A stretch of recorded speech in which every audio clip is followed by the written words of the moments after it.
Good morning. Good morning. Welcome back to today's Morning Moxie with Larisa.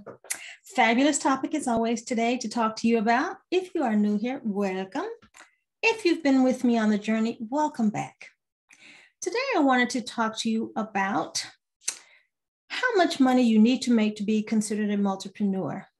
Now, I've talked about multipreneurship, now and again on this channel because that's what I'm all about. I seriously want to do my part to encourage women to diversify their income streams. And that is my general definition of multipreneurship. But I just thought that I would start talking more about it because I really want to, again, help you become a successful multipreneur. And one of the reasons this particular episode came up was, I'm not sure if it was earlier this week, I don't know, a few days ago, I was watching a YouTuber talk about, he didn't call it multipreneurship. His title was How I Make $27,000 a Month. Now, I don't claim to make $27,000 a month. What I do have is diversified income streams. And so for his title, for $27,000 a month, I was very interested, of course, but it was interesting that the examples he gave were 9 ways, okay, great, to make $100 or more per month. Now, to be sure, you don't go from 0 to 27,000 in a day, whatever. So that was probably just his way to make the concepts easier to understand. And so I do understand that. So, but again, it brought to mind this topic: how much money is needed to be considered a multipreneur? And number one, that obviously that's up to you, but breaking it down by $100 a month, kind of, I would say that any enterprise that you do that makes X amount of dollars, that you can sell a product or a service and know that it's going to cost $100 a month. Well, if you want to make $1,200 a month, then obviously you just need to give more attention to whatever that particular area is. So his concept is solid. Like I said, he gave 9 different ways, which I suppose if I'd been more helpful, I would have brought those with me. But I did want to make that point is, whatever dollar amount you can make, if you want to make more, then you just need to put more attention on it and repeat the process, right? So that's the first thing. But the other thing was that I want to make sure you understand is that when you watch these YouTubers talking about, other YouTubers talking about their passive income streams, I have not met one that does not include, seen one that does not include dividends and the money that they make from investing. So I want to make sure that you understand that diversifying your income should include money that you make from investments. And that is part of my definition as well for multipreneur. It does include investment income, in this case, dividends. I just count that as tomorrow money, not today money, because it is going to take some time for that to appreciate to something that's going to, I don't want to use the word relevant, but it's going to be some time before that becomes money that makes a difference, before it accumulates to what I like to call attitude money. Attitude money is a dollar amount that you have in the bank where you don't have to be worried about taking a risk. You know that you can try something new because you have this cushion. Okay, that's your attitude money. So for you, when you determine whether or not you are a multipreneur or hustling, I know the other popular vernacular is side hustle. You decide whether it's about having a specific dollar amount every month or whether it's having repeated income, no matter the dollar amount. So I, for my part, have, I guess, some of everything, because I do have dividend income. I do have occasional money, like if I do X and I know I'm going to make some money over here, that might be like real estate sales, or there might be like business consulting. Those are not constant. They're periodic, right? But then I also have clients that pay me X amount of dollars per month. So I know that money is, it's continuous. But you decide, is it a specific dollar amount, or is it just you made repeated money from this particular source? So I want to say that in terms of side hustles, my aversion to using that term is that it still involves trading hours for dollars. And when I say multipreneur, I want you to get away from that, because part of being a multipreneur is, yes, diversified income streams, but it is also having the lifestyle that lets you enjoy those income streams rather than working 24/7. I don't ever want to encourage anyone to work 24/7. I want you to reap the benefits of your hard work so that you can enjoy, quote unquote, the good life, however you define the good life. So for multipreneurship, you need three things. You need passive / semi-passive income. Passive incomes, you can set it and forget it. You do the work up front, bada bing, bada boom, she's good to go.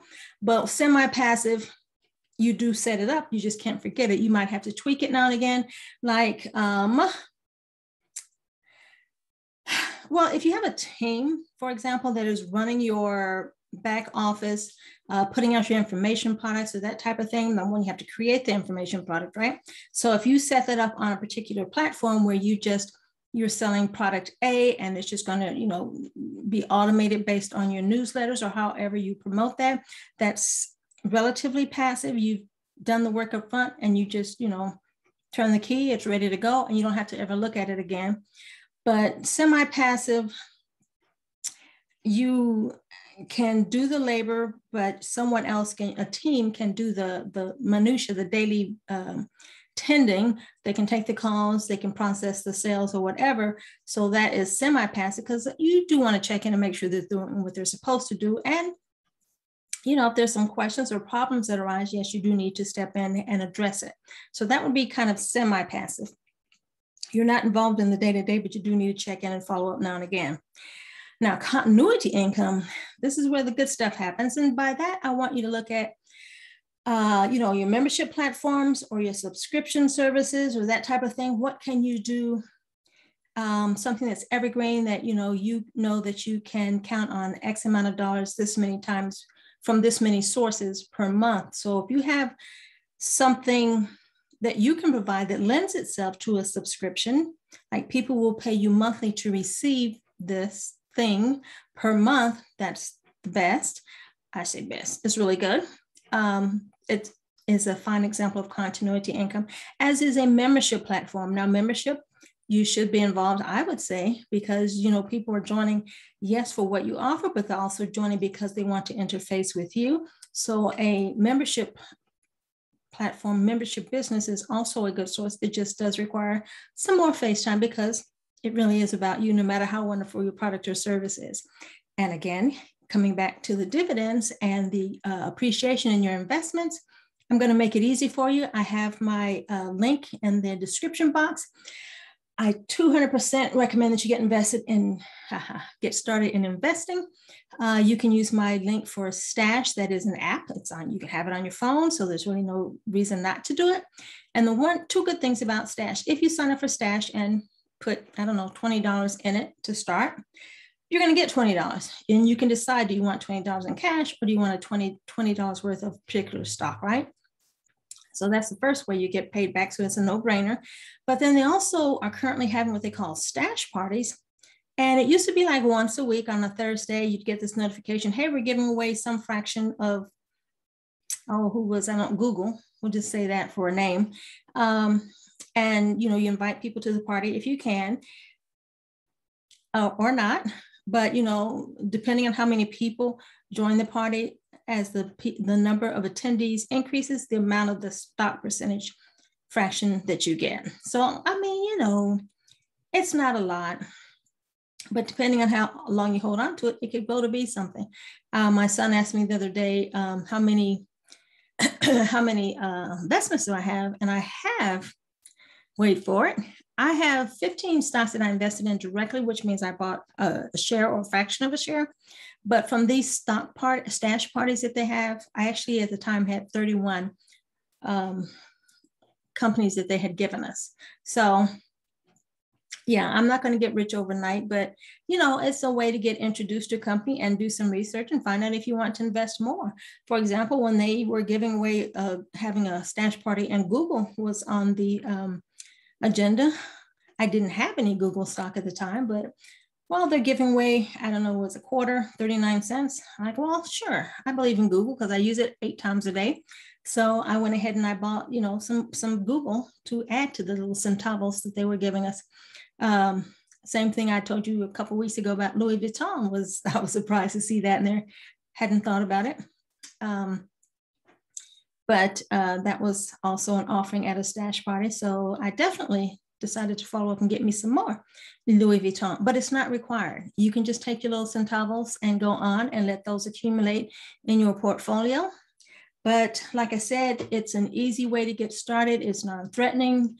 I will tell you, they have a beginner account, which costs $1 a month. The trades are free, to buy and sell is free.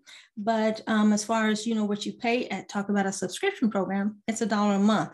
They do have 2 other levels above that. I'm not suggesting that you get the other levels because the highest one right now is $9 a month. And unless you're going to use all the features, which you probably aren't, don't do it. Just get the beginner level, $1 a month while you grow your portfolio. Find a way to get started. Go ahead and click the link. And that is one way to diversify your income. And I will say, I was getting ready to create a spreadsheet because, like I said, what was that? 46 stocks that I need to pay attention to. Not suggesting anyone runs out to buy 46 stocks. That's a lot to keep up with. I have my 15. These are stocks that I deliberately chose because I believe in the companies. But those other 31 are just some confetti that, why not? So, but anyway, so at that time, when we talk about dividends are kind of like interest, but it's what is paid out to shareholders. And when you buy into the company, you are now a shareholder. You get a percentage of their profits. Now, in this case, I just happened to notice that Starbucks jumped off the page and I had just received my 91 cents in dividends. And I say 91 cents, that's because I'm not even sure I have a whole share. I bought 2 shares, I think. So whatever that fraction is, that's how much I made. So you're not going to get rich on the dividends unless you buy a large amount of a particular stock. So even though these YouTubers are talking about how much passive income they make, maybe. But depending on what your portfolio looks like, you may or may not have a lot of dividends. I think right now I'm only getting $11 a month. So I need to buy some more stocks, clearly. But it's about setting up the foundations. Let me not forget to say that this whole conversation probably should have started with the foundations, because when you become a multipreneur, be it known that you are not getting rich overnight. Be it known that it is going to take some time for any of your business lines to grow. But the point is to get started, to get that first sale, to create the systems and the teams that you need to help you grow, to mind the store while you're busy out there living La Vida Buena. So also, I want to remind you to check out my previous video. Not exactly on the topic, but it is related. It's what to do while you wait to get famous. So I'm going to link to that at the end of this video, so you can just click on that right away so you can see the 2 parts. Because like I said, becoming a multipreneur is diversifying your income, but remembering that it's not going to happen overnight. You're putting the foundations in place and you're creating a sustainable business conglomerate, so business lines. And it's not about the side hustle, because I don't want you working 24/7. I want you to put up create these businesses that can essentially run themselves. All righty. So I hope you're excited about the possibilities. There's a lot of things that can be coming your way. You just need to get started. I recommend you start today. And that has been today's Morning Moxie with Larisa.